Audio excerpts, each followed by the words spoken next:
last time in episode 2, we talked about individual manipulation and the dominance of social media platforms. Today, we're going to talk about societal manipulation and the cultivation of proxy sources, like if the Kremlin has outfits in the United States that pay influencers to promote Kremlin talking points. Right. Which is a thing. Which is a thing. Ooh, this looks really good. I want to see what this is. And I click on it. And it says, we're sorry, the site is currently experiencing technical difficulties. And this is from the U.S. State Department.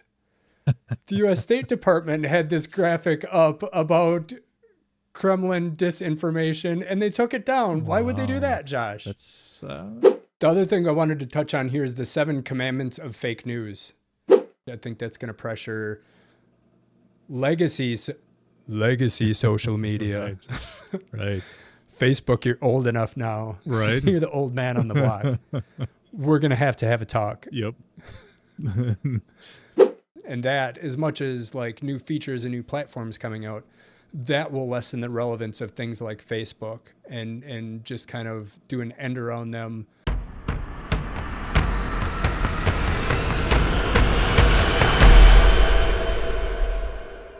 Welcome to Critical Culture. I'm Travis. And I'm Josh. What's new with you, Josh? Well, so I've had this in my board game backlog for a while, but this weekend I finally played Wingspan. So Wingspan is a game that's produced or published or whatever you do with a game by Stonemaier Games. Whole concept of this is you're trying to build a bird sanctuary. You can play up to 5 players. When you're playing 5 players, it takes, I think our games took close to 2 hours to play, but it's a lot of fun. You look at it, you know, if you're not a bird person, you're like, I don't know, it's birds. But you get down to it, there's a good strategy, and you're collecting, you're playing birds, you're attracting them to your sanctuary, you're having them lay eggs, which gives you more currency, if you will, to expand your sanctuary further. It's a lot of fun. Are the birds like actual birds, or are they all made up? And they're really well done artwork, and they're all real birds, and they have a little blurb about each bird, so you're kind of learning as you're playing. It's pretty fun. Is there a lot of replayability to it, or? Oh, absolutely. Yep. Cool. Absolutely. Endless replayability. So my wife loves watching real birds. She's a bird watcher and feeds them, and has got these little cameras and everything. So I thought I bought it for her for a gift of some type or some event. I don't remember. But it was, when you're watching the YouTube videos about how to play, it's a little daunting. It seems pretty complicated, but honestly, when you sit down, it's not that bad. It's pretty easy. One of the easier games I've played. That's cool. So Stonemeier's got Wingspan was the first one. Last year they released Wyrmspan, like WYRM span, which is the same concept but dragons instead of birds. No way. Yeah. That sounds cool. Like real dragons, or like do they make up their own dragons? They're made up dragons. They're fantasy dragons. Not real ones. Okay. Not real ones. Yeah. But it was a pretty big hit last year at the store. Sold out pretty good. A lot of people liked it. This year, like just last Friday, or this last week, they released Finspan. So fish based. Cool. So the next time I go up there, I'm picking those 2 up, and we'll be playing those. So I'll let you know. Right on. Yeah, that sounds cool. Especially Wyrmspan. I think I know my dragon lore pretty good from decades of Dungeons and Dragons, but I would like to test it, and I would like to build a cave or a hideout for a red dragon. There you go. And attract one. That would be cool. That's the spirit. Right. Cool. How about you? You got to have something new. Yeah. I've been spending a lot of time. We're recording this a day or 2 before we launch the podcast, so I've been spending a lot of time in Photoshop. The Premiere Pro stuff is pretty easy to edit it and get our 2 separate clips together. Haven't gotten into like short media clipping out of it yet, but a lot of time in Photoshop doing those kind of one-time things like creating our square graphic and our YouTube banner, setting up our website in Google Sites. So it's been fun, but I did find some time to relax over the weekend. I finished Doomsday Scenario, the second book in the Dungeon Crawler Carl series. Oh yeah. And it was just as good as the first one. A great series for anyone who hasn't read it. Carl, our main character, is going through this dungeon, this like 18-level dungeon with his ex-girlfriend's show cat. And the story is that they were on Earth. Aliens came and basically triggered an apocalypse, and a very small subset of humanity gets invited to partake in this dungeon crawl that is an intergalactic reality show. So it's lit RPG, right? They know they're in a game. There's lots of talk about their stats when they level up and when they get rewards. There's inventive and hilarious descriptions, and the NPCs come out of either fantasy or Earth type settings. And there's boss fights, which again are usually mixes of like a concept of like a hoarder in the real world with some type of monster. So it's really funny. About halfway through the first book, you start to get into you get beyond just the mechanics of it into some of the interstellar drama and political goings on with everyone that runs the show. So it's a great series. Nice. Yeah, that's, I think you told me, is that 7 books? Yep. 7 books in that series? Yeah, okay. There's 7 books. The first one was released in 2020. Matt Dinneman, the author, self-published. Wow. And has since sold 1 million copies of his first book. Very prolific to get like 7 books in just a few years. He's got a big contract now. There's a TV show that's in the works that's being produced by Seth MacFarlane. And one of the writers is Chris Yost, I think his name is. He did some work on The Mandalorian and Thor Ragnarok. So really looking forward to the show.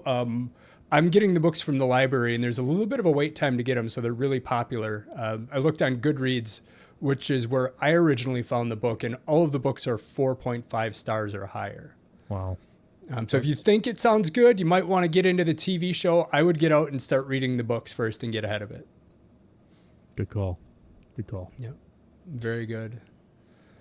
All right. With that, shall we get on to AI Watch? There's a lot of news on AI, so we're going to cover that before we get into our main topic, which is social media and societal manipulation. What did you look into Claude at all? There was an article I saw about Claude. What did you get out of that, Josh? Yeah, that's a tough one for me because Claude is the one model that I haven't spent a lot of time with. I think we were talking about this a little bit earlier that it's hard to keep up with all of them. It is. I haven't, there's very few I've personally used. Claude is from Anthropic.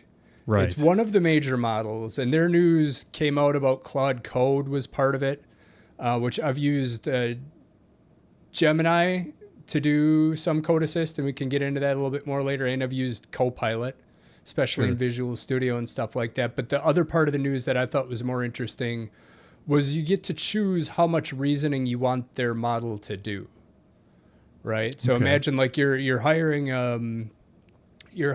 a security company like yours, Josh, and you want your warehouse to be secure, and you could say, well, I can provide a lot of very fancy services. Do you want the gold-plated security model, or do you want the bare minimum like bronze metal?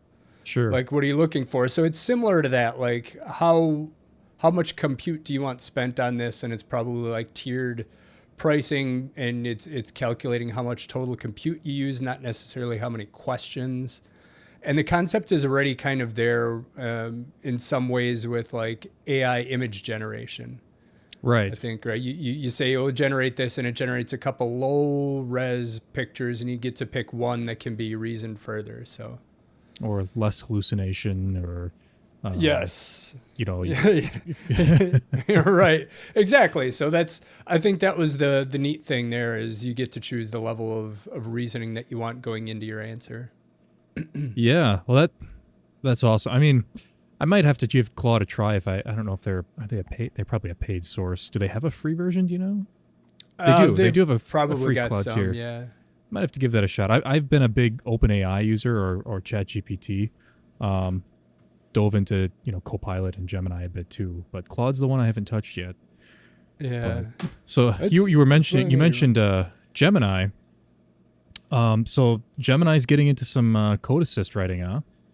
Yeah, they've had a commercial model for a while. I use just regular Gemini to help me with programming, but it's kind of disconnected, right? Like I know SQL and I'm okay, but I do a lot of sloppy things like what they call inner select when it should be a join, and I'm just not good with writing joins.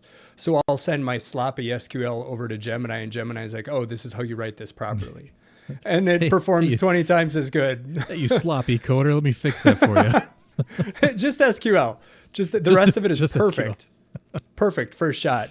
No funny. code reviews, please. That is funny. So I use it and other things, like I'll give it some files and I'll say generate a C# representation of this JSON, stuff like that. But the code assist that's a little bit different is like with Copilot and Gemini Code Assist is it's a plugin that works inside your IDE. So like inside Visual Studio or inside of like JetBrains IDEs, when you're typing, it just knows what you're typing and can help with like super autocomplete. Does that work And you with can like the full-fledged Visual Studio, or can you use code? It works with Visual Studio Code as well. Well, okay, for cool. a variety of languages. And you can right click inside of a file and say, I want to do this here, and ask it a specific question beyond it trying to predict what you're doing. Interesting. So that's kind of the difference. It's easier when you don't have to switch back and forth between windows. So now Gemini Code Assist is available in Visual Studio and JetBrains IDEs, probably Visual Studio Code, because I think it uses some of the same plumbing as Visual Studio. And the one difference is that its usage limits are much higher, like 90 times the free usage limits, because all of them you can use for free, but Google is allowing 90 times more code completion than the other ones within the free tier. Wow. So, the free tier even, that's crazy. Yeah, they're trying to get trying to kind of corner the market and get embedded with people and get people used to using their thing, and eventually the temperature gets up a little bit and all the AI companies start charging for code assist and code complete and code generation. And go ahead. No, I was just gonna say I don't do a lot of coding. I mean, I know how to code and I've written some stuff for work, but I haven't gotten into using AI for coding yet. I assume just based on how you say you use it, it does a pretty decent job at putting stuff together and compiling code in general. I mean, you'd be surprised. You'd be surprised. It's, again, it's something I ask in every interview when we're hiring people. I always ask them how they use it in the course of their job, not like how they analyze someone's data with the machine learning model, but how do you use it as a tool as a developer? So for some things like refactoring code, like where you say this is just inefficient, how do I rewrite this so it's more efficient? It can be good at that. It can be good at, if you give it a generic type of problem, giving you like a bunch of code that is a decent solution, but will still need, some of it depends on how good of a question or prompt you give it to. So you still need to understand how to do that piece. And a lot of the times with like integration programming and you're dealing with custom code and a public API, you still probably have to end up writing stuff yourself. Okay. But it's a tool that's got a lot of different uses. It's not just generating code that works out of the box, but a lot of the sad part is a lot of the stuff it does is the stuff that entry-level programmers could do. So now what's the on-ramp for someone that wants to be an entry-level programmer to start to graduate into the higher level stuff? But that's, again, I think that's a topic we can get into another time. I got some ideas there.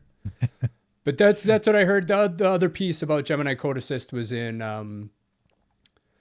GitHub. I saw that it had the ability to generate like a summary of a pull request. So like when a developer does a bunch of work and he says, I want to make this part of our whole body of work, usually he puts up what's called a pull request where other developers say yay or nay, and they give him feedback on what it is. And one of the things that's hard about it is people don't write good descriptions, even saying, what is this code supposed to accomplish?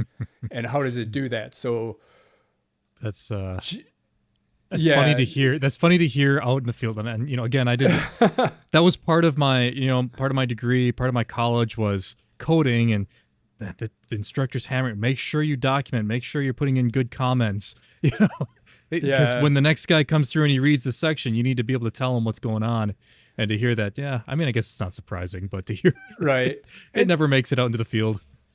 No, there's another piece that's kind of cool, but there's already corollaries out there where it does like, it's called statistical analysis of the code or static analysis. So it looks at the code and it can say, hey, look, there's probably a security vulnerability here because you're not doing the right thing with your variable. But there's tools out there that do this already. Like Sonar Cube is one I've used that does that type of review. So it's neat. It's not exactly groundbreaking, but it's pretty cool. Cool.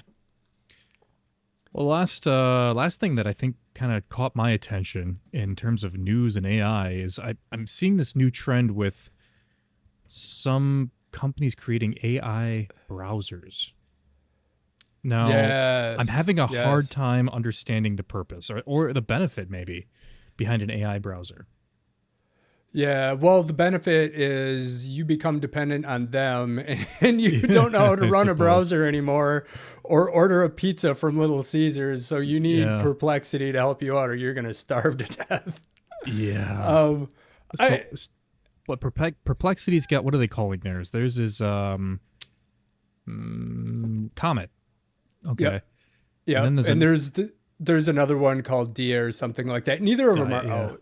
Yeah, so and they're not really saying what, like, hey, they're AI, but they're AI browser, but we don't really know what that is going to do for us. Well, they got the other AI, the AI buzzword of the year is agent. They're agent AI browsers. So basically it's the concept of like being more proactive in helping you do things. An agent has more capacity to say, I know how to do things. And some things could be cool, like it talked about if you got an email and there was some products mentioned in there, it could go search for them in Amazon and put them in their cart. And I don't need help shopping.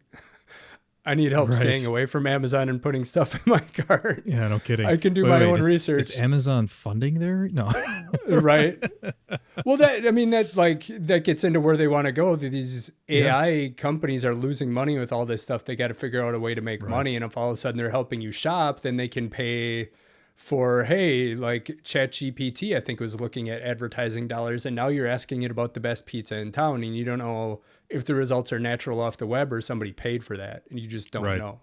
Right. I mean, you still don't know that even with just searching yourself, but it's a little bit easier to dig in deeper and see how you're making that decision as opposed to an AI serving it to you, and who knows what the AI want. The AI is being fed. Right. So, right. If there's visibility there, it's a little better. Like when if I'm in a new town and I'm looking for restaurants, I go to Google Maps and I trust their ratings because they're put out there by people, and I can go see pictures of the food in the restaurant, and I can like read the way the person wrote something and tell, hey, they just had a bad waiter, so they're dissing the whole restaurant, and the food's great, and maybe it was just the waiter. So, and I think the other thing, like there's already like AI available to browsers in Chrome. If you right click and you're on a page, you can do Magic Lens, right? Or Google Lens, and then circle something and it'll tell you what's in the picture. You can copy the text out, or, I think like natural language searching, I think was one of the other things they talked about.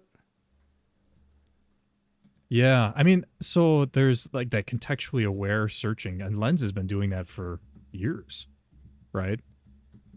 Yes, they have. And when you talk about a natural language search, you could do that in Google. Right. Yeah, you just type in what that's what most Google searches are these days, are natural language. So, and then you get a response from Gemini. So again, what is this? Is this just more like a constant contextually aware? It knows what page you're on and what you're doing.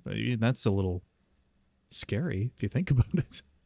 It's interesting how they're all kind of releasing the same terminology. I just saw it. That's new in my ChatGPT or OpenAI one is deep research, and now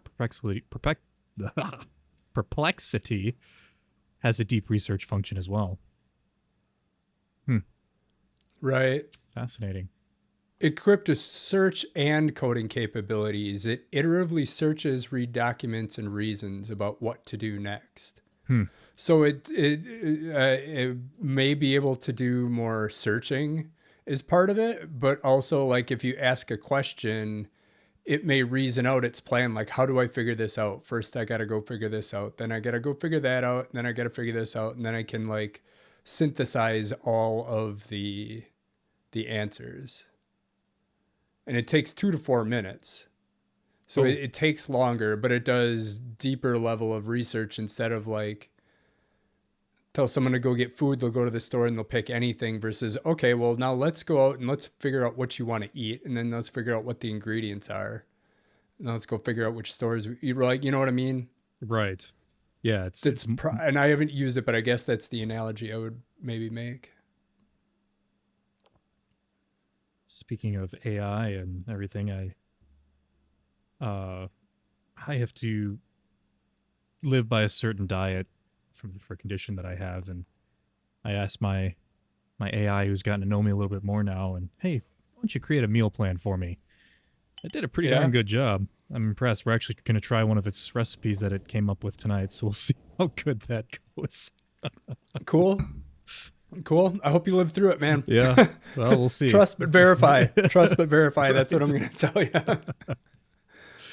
All right. Boy. Okay. So where else do we know Perplexity from? And I think we're one of the first ones to come out with what they call deep research.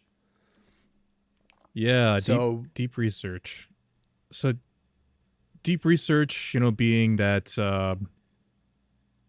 AI's ability to dig a little bit deeper, right? So it looks like basically a lot of these, the questions that you ask an AI with a deep research thing naturally would use presumably more resources, which is why it's not the default model, but it can take a few minutes for the AI to do a little bit more digging and get you more accurate results. So, yeah, I mean, that looks like that's what Perplexity I don't know how much of it is like searching for against new information, but I think the big difference is it comes down to like AI targeting, like what is your goal? What is your question being such an important thing. And this concept of deep research and what they call reasoning is it reasons about what to do next. So it goes out and it finds what it can, it figures out what to do next. Like maybe I need to research something that's a tangent to the question and then combine it all together at the end in a report. So it does, the deep research does sound like it's like the next step towards that AGI of like artificial general intelligence, and it's starting to compensate for maybe some stupid questions. Right. Yeah. Might be a nice way to put it. So that's a good way to put it. Cool. Well, that was a lot. There was a lot there about AI, but it's a fast moving topic. And we barely touched on it. Yep.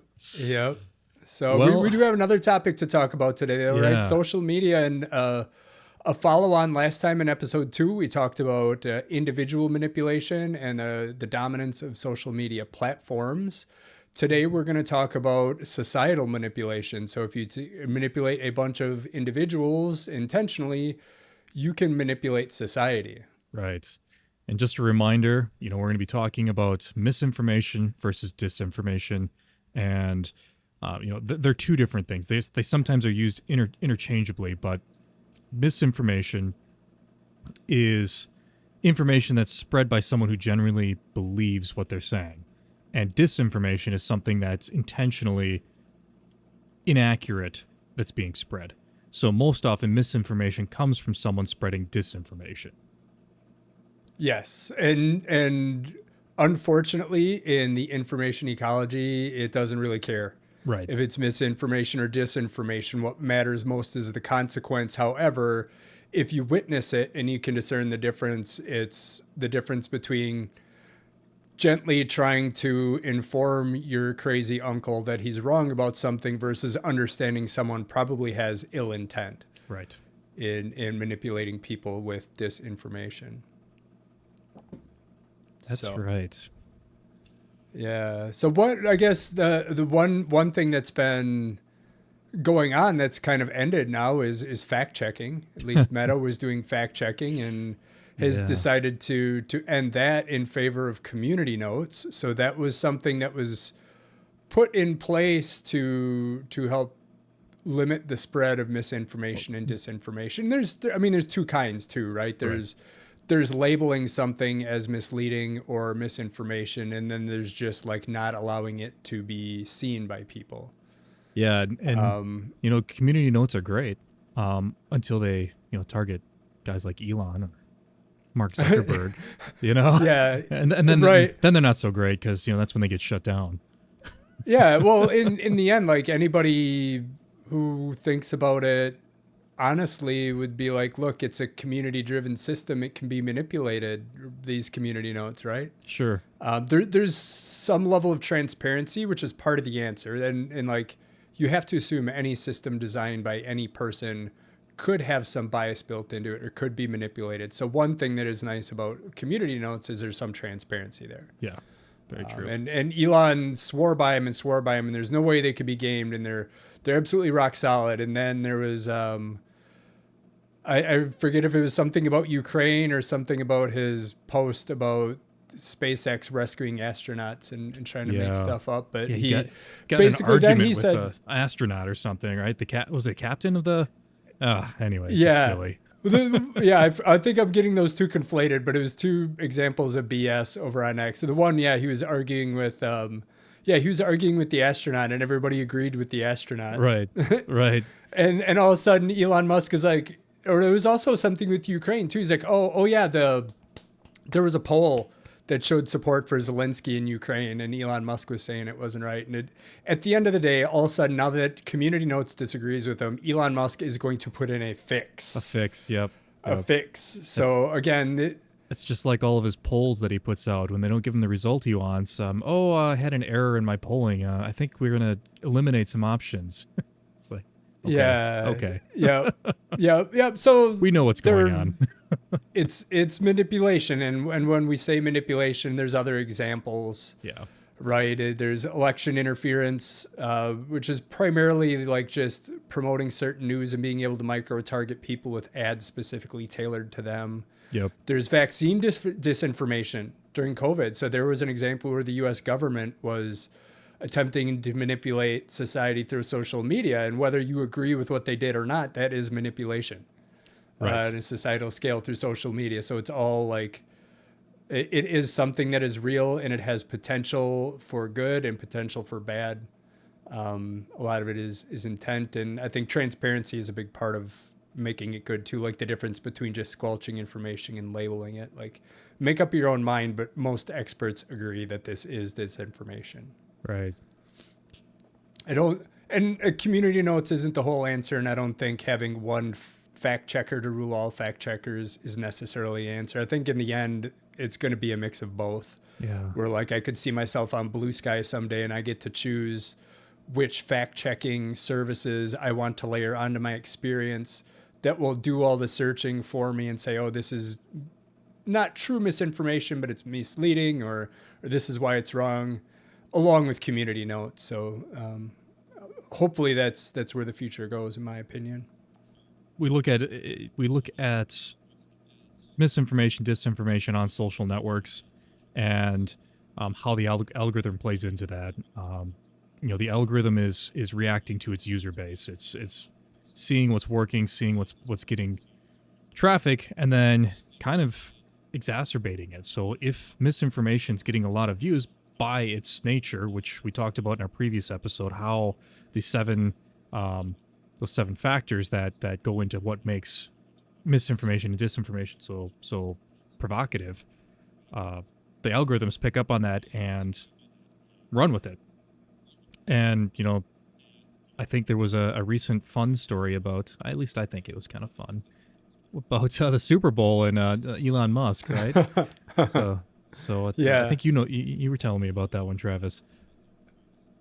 Yeah, I heard about this. The funny is a good word for it. So apparently what happened, this was Super Bowl 2023, I believe. And Elon Musk tweeted out, "Go Eagles." Like he's rooting for the Eagles. That's cool. There's nothing wrong with that. Sure. And then Joe Biden said, as your president, I'm not picking favorites, but as Jill Biden's husband, fly Eagles fly. And Biden's tweet received 29 million impressions. In comparison, Musk only got 9.1 million impressions. Oh, no. So his fragile rich boy ego decided he couldn't handle it. So he left the game. He left the game, and there was an internal message on Slack to Twitter's engineers at 2:26 a.m. on Monday morning concerning a high urgency situation. Around 80 Twitter engineers were brought in to work on the issue, and the issue is that Biden's post performs better than Musk's. Oh, boy. So Musk deleted his tweet because he didn't want to be seen to be outdone. And then starting on Monday, and I remember this, all of a sudden Elon Musk was all over everybody's feed. He was just pumped to the max. The guy paid $40 billion so Right. people could listen to him talk. Yeah. Lost a ton of money already, but I'm sure he's okay with it because it got him access to the White House, and he can. I'm gonna stop right there. Well, so that kind of shows also, I had mentioned that the algorithms react to its users, but the algorithms also are beholden to their masters, right?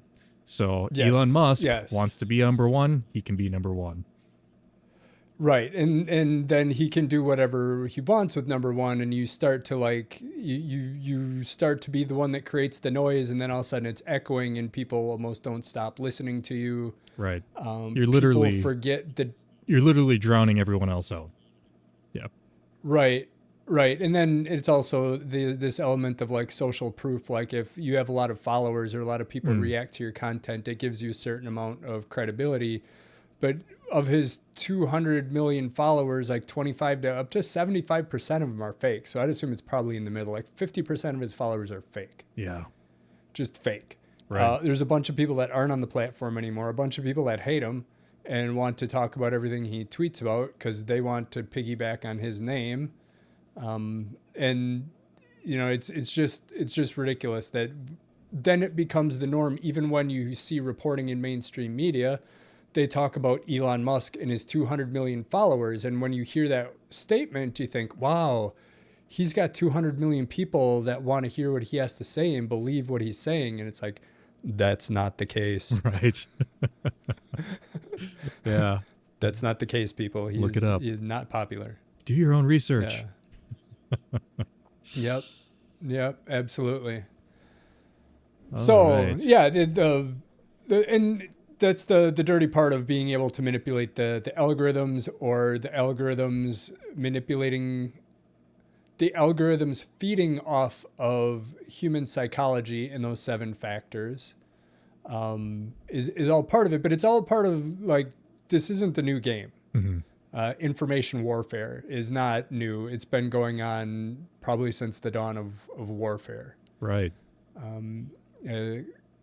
Karl von Clausewitz has a statement where he says, war is a continuation of politics by other means, which means that war is for achieving political objectives, and information warfare is all. Politics is about information too, right? It's not even about truth. It's about action. Right. Can we get people to act? So information warfare has been going on. Like the Kremlin has their own pro-Kremlin media ecosystem, like pretty much any nation state has. Right. And there's some pillars of it that are pretty old, like official government communications, state-funded global messaging, and the cultivation of proxy sources. Like if the Kremlin has outfits in the United States that pay influencers to promote Kremlin talking points. Right. Which is a thing. Which is a thing. And some of that gets into this next item on the list now of a state media ecosystem, the weaponization of social media. Yeah. And understanding how disinformation works, how to trigger people, how to get algorithmic content going out, how to have spam bots and armies of agents that are liking things and reposting content and making it seem like this is what everybody's talking about. Right. When half of everybody is a bot running in Petersburg, Russia. And to tie St. this, Petersburg. yeah, and to tie this back to our AI discussion, you can find it anywhere on social media. Twitter's really good about it too. Is if you suspect, one of the tricks that people are doing is if you suspect that it's an AI bot or chat bot that's talking to you, they can tell it to to, boy, I wish I had an example off the top of my head, but they trick the AI into revealing that it's been programmed, and it'll tweet something that's indicating that it's a programmed AI instead of a person or anything else. And it's funny to see people do that.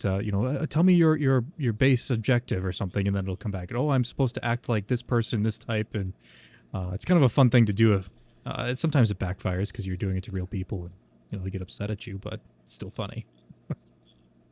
Right. The spam bots. I mean, like you had said, Musk's having so many fake accounts following him. It's not just Musk either. To be honest with you, there's a lot of people who have tons of followers that they're just bots, because these bots are. That's what they do. Yeah, it's an industry. Right. It's an industry, and sometimes influencers pay to start to get their follower count up so they can start to get on the radar. It is different, but it's the same thing as like what people used to do more SEO around websites, and they would build like 50 websites that all point to essential one. They're playing games to try and get attention, because attention is money. Right. In today's economy, attention is money. Even just doing research for a show and some of the other projects I've been working on, I start getting some ads for, we can boost your accounts by 50,000 followers for X amount of dollars. And I'm like, so it's there. I mean, there's money to be made, and when there's money to be made, there's going to be a product being sold, Yeah. Yep, for sure.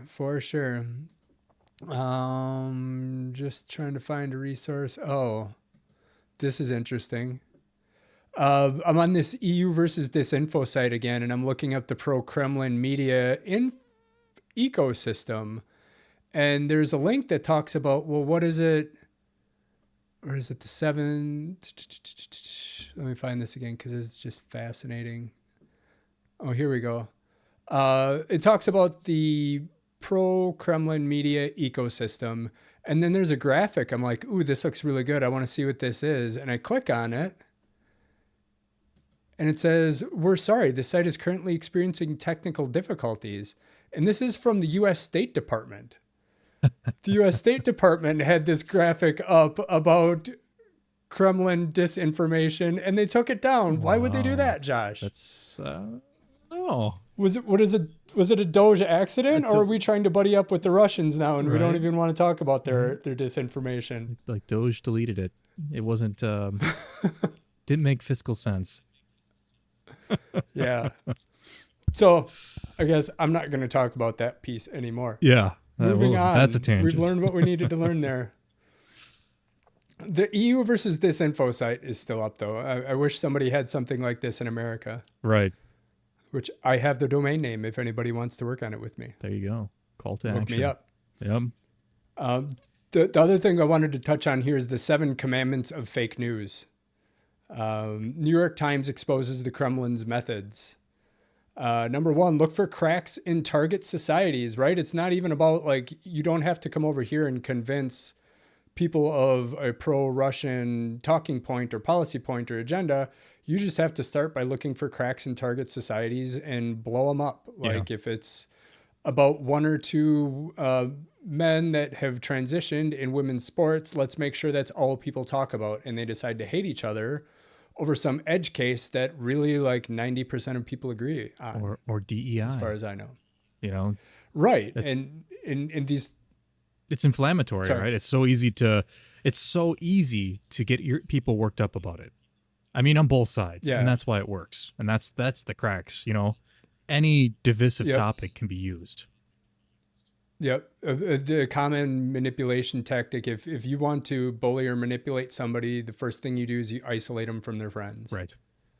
So they don't have any support. So you want to start to break that society into chunks, and they can start fighting each other, and then you can come in and be the ally of a now weakened, embattled chunk. And it's similar to what might go on with us on the global stage too, with pushing all of our allies away. Right. And buddying up with dictators and autocrats around the world. And then times get tough, and they don't give a shit about us anymore because they weren't really our friends. They respected us because we had power. Right. But when we don't have power, then we're on our own. Right. And then we're in trouble. Yeah. So the next commandment of fake news, create a big lie. A big lie, Josh. That sounds familiar. Yeah. I've heard that before. Yeah. Or take something small and make it into a big problem, like Haitians eating cats and dogs. Or Haitians eating cats and dogs, yeah. Or, the big lie that comes to mind in my mind is everyone who was here for Trump's first loss to Joe Biden, and that he actually won the election. That's the big lie that pops in my head when I hear the word, the big lie.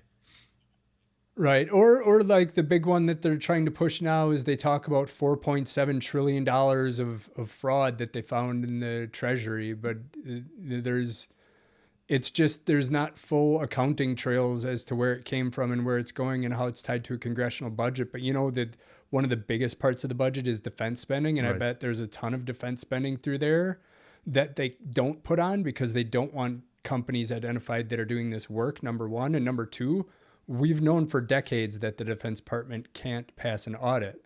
Mm-hmm. But you don't talk about that. You just talk about $4.7 trillion is untraceable. Right? So this gets into the next part of it too. Wrap the lie around a kernel of truth. Right. There is money that's not entirely traceable, but what is a reasonable reason for this? Like what could be happening? And then what do we do about it? Not just assume the worst, say we can cut everything we want and just pay for what we want. It's like, no, if you believe there should be more auditability, like you put in more auditability, but you let everything go through as is and see what disappears because it's now traceable. You don't just cut off Medicaid and U.S. aid because Defense Department spending wasn't traceable. And maybe there's good reasons for that sometimes. Right. Or with the election, the kernel of truth around the big steal in 2020 was Trump lost to Biden. Mm-hmm. Biden was elected president. The big lie was that there was fraud involved because there wasn't. But the truth was Donald Trump lost. Right. Right.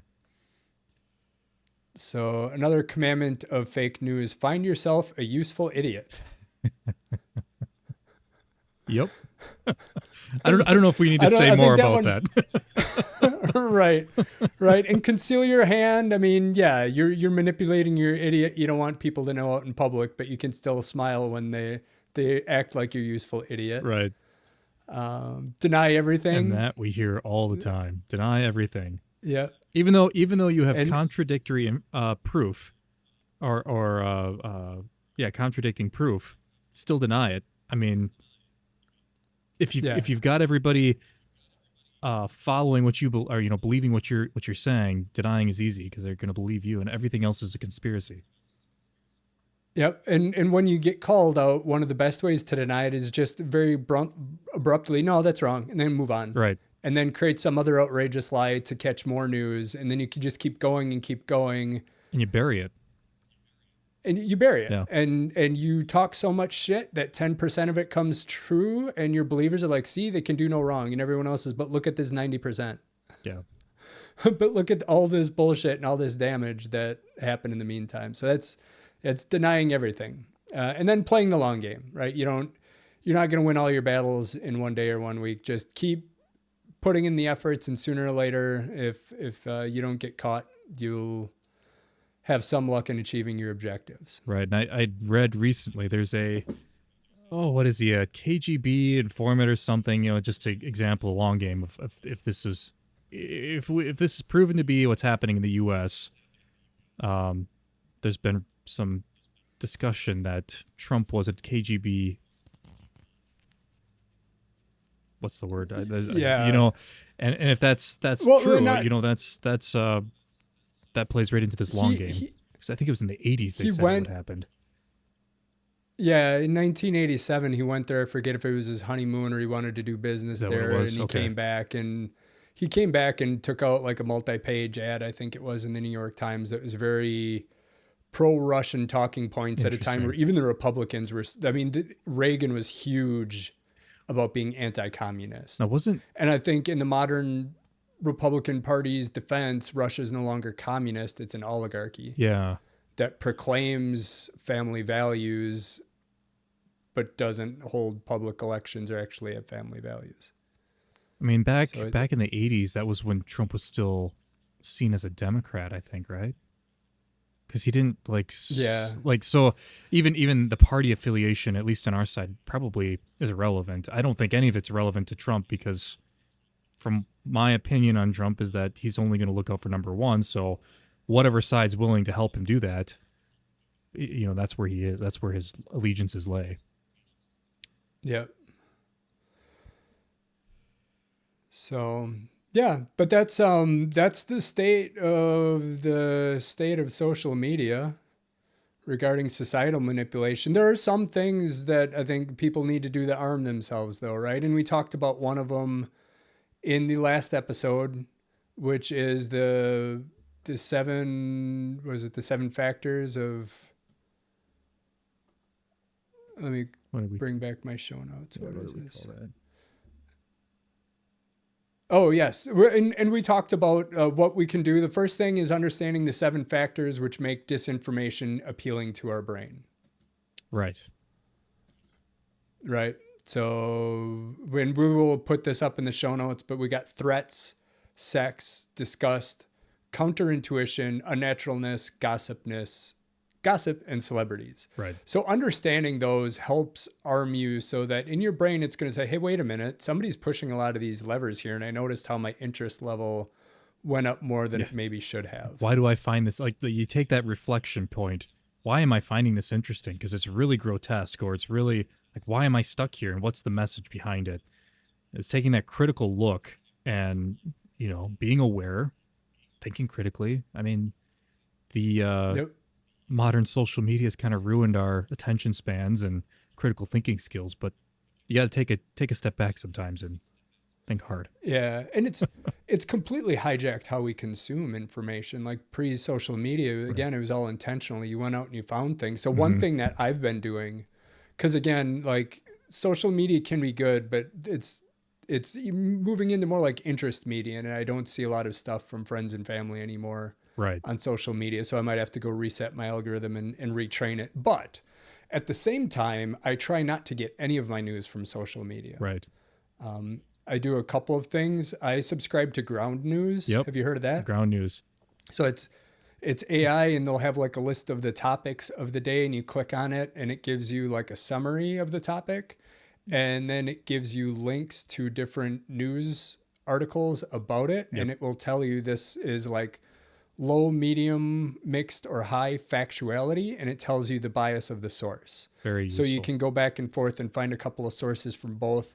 It's got a browser plugin, so I get to go in and see what my mix of reading is, and it's like 40% centrist and then 30% on either side. So I try to balance it out. So it's nice because you get to see both perspectives and you get to see a variety of sources. But I think in general, even if you can't get Ground News, cultivate a variety of sources for news, especially including some international ones. Right. And that's an important one that is easy to leave out, is international, because that perspective from outside of our bubble sometimes opens your eyes a little bit. Yep. You're going to see stuff you're not going to see just in local U.S. news. So the other thing that I do that I used to do more before social media is RSS feeds. All right. I use InnoReader. Do you do any RSS feeds, Josh? I used to. What was the big one back in the day? I mean, I know I used Google RSS when Google had its own reader for a while. Yeah, when they shut that down. It was probably the most popular thing they ever killed. I loved it. I had such a good source of news and everything was great, and then they shut it down, and I'm like, I don't want to go through that work again. Yeah, I did. It's InnoReader. I don't have a subscription. They got a free version, but I just plug stuff in there, and then it's easy for me to scan 50 headlines from Fox News to get a sense of what's going on there, and 50 headlines from New York Post, and dig in where I want to. Same with Washington Post and New York Times. There are very few sites I go directly to now. If it's news sites, I'll just keep adding them to the RSS reader. And I do Google News a little bit, mainly for some topics I follow, like futurism. Sure. Because it pulls from a bunch of different sources I don't know about. Sometimes that's how I find a news source to put into InnoReader. But it's a shift to being more intentional about where and when and how I'm getting news. Because it's also a matter of, that's the other thing that I don't like as much about social media is sometimes I want news, sometimes I want to go hear about my friends, sometimes I want entertainment. Right. And I don't get any of that choice of what I see when I go to Facebook. And then I got to go like find a company's their own site on Facebook. I might as well just go to their website. Right. Right. And be intentional. Have you done much with BlueSky yet, Josh? I have. I've gotten a little bit more into it. Now, I know we talked about this a while back about BlueSky. You were telling me some of the features I wasn't fully aware of yet. I haven't set any of those up yet, but I do spend. Yeah. I'm finding myself spending a little bit more time there because it feels a little bit more tailored to. I mean. Yeah. Well, you get control back. Yeah, that's good. Is the thing, right? And I go there once a day. I haven't been posting much on social media because I'm trying to get this off the ground. I'll get back to it for sure. But BlueSky, the things to keep in mind there is they've got what's called lists. So instead of, well, you've got to follow somebody to see their stuff. You don't have to follow anybody to do anything. You can have a list of accounts and like, these are all the people that talk about democracy that I want to follow. And then you only see their stuff when you go to that list. Right. So if you want your feed to be really clean and just people that talk about board games and movies and stuff like that, again, you can go there and you're taking control back of what you want to see and when you want to see it. Yeah. So that's feeds. No, that's lists. Lists, yep. Feeds are a little different. So feeds, like you go to a third-party site. I did, and I tried this out. And basically what I did is I created this feed that has all of the posts across BlueSky from the past 24 hours that are an image with no words. And then I wanted those ranked by number of likes. So I can go there and I can see what the top pictures were that day. Sure. And there's lots of, you can work with tags and there's tons of fun stuff you can do there where, again, it's kind of that concept of almost, you think about what like Instagram maybe wanted to do with hashtags, like you follow a hashtag. Yeah. If you like hashtag chocolate, people post that and then you just see chocolate in your feed, whether you're following them or not, that kind of interest graph type stuff. Sure. So you could do something similar with feeds, but like on steroids. Yeah. And then you can share lists and feeds with people. And they've got, the other cool thing is starter packs. So people always share starter packs. Let's say I follow 100 people and 50 of them are like, every day, everything they post, I want to read it about democracy. I think everybody should follow them. I create this starter pack and then I share it to my feed. And then people that follow me are like, oh, I want to check this out. And they see like, oh, that's the list of 50 people he suggests. Sure. And you can pick who you'd want to follow. So it's a way to share good accounts on there. I'm really bullish on BlueSky because of some of those features it has, and that's really they'll take off. And once they get to a certain point, I think that's going to pressure legacy social media. Right. Right. Facebook, you're old enough now. Right. You're the old man on the block. We're going to have a talk. Yep. It's going to pressure legacy social media to do something or lose relevancy. Right. Right. So those are some of the things, in addition to knowing that the societal manipulation is going on, you do have some power. And I encourage you to find other ways to bring more intentionality into how and where you get your information. Yeah, there's definitely some emerging networks and emerging technologies, BlueSky and its AT protocol, Mastodon with ActivityPub. There's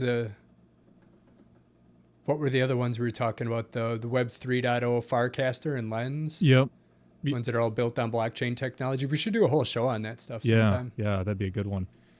Yeah, that's where the future is, where you have a little bit more control of what you're seeing. You're not beholden to the billionaire owners of these social media networks. And, it brings the discussion a little bit more local. When I say local, I mean to a small group of people that you trust and have a discussion with. Like the town square idea, right?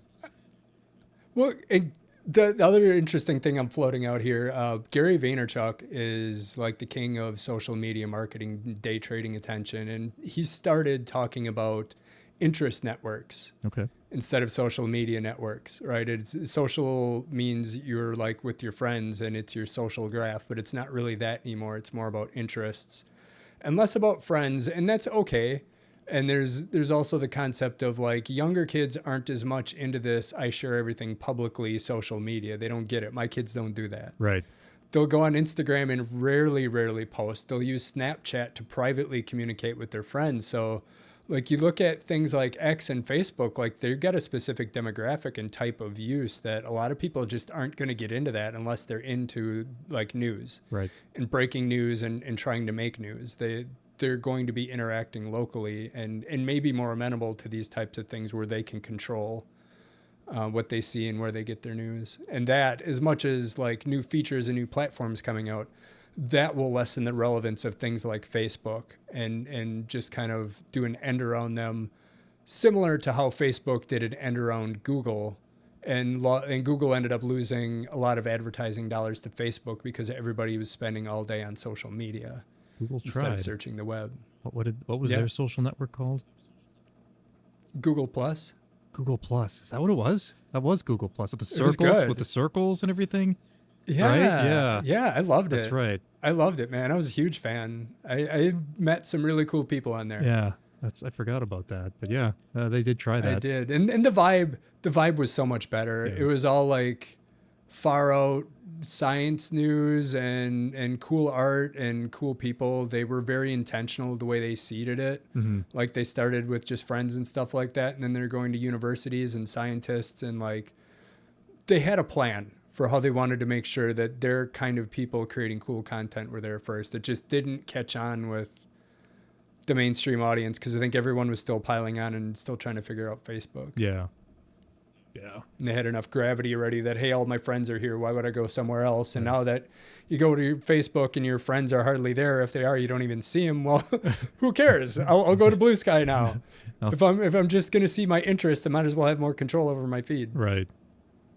Right. Cool. Well, with that note, I think we are done for the day, Josh. What do you think? I think we wrap it up. Yeah, that was pretty good.